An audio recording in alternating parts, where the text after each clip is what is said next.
Hello guys, so good morning. Today is magtotos na tayo. So malapit-lapit na yung natin, club training. Kaya medyo practicein na natin to sila. Location, ayan, napakaganda. Corimao, 25 km tos tayo ngayon mula dito hanggang sa ating loft. Trainingin natin sila para meron naman silang idea sa susunod pag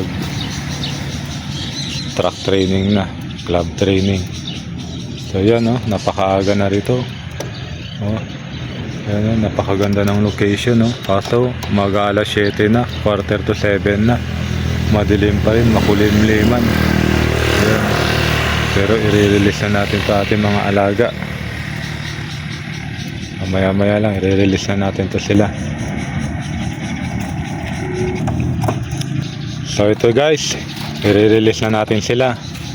So 25 km training. So malapit-lapit lang yan, kaya sana makauwi sila ng maayos. Ayan, nagkumahos. Siyam na lang yan sila. Last training ko sa Batak, nawala yung isa, hindi nakauwi. So yan, 9 na lang yan. Wala, paikot-ikot dito. Nahanap pa yata yung daanan nila. Madilim pa daw. Ayan sila.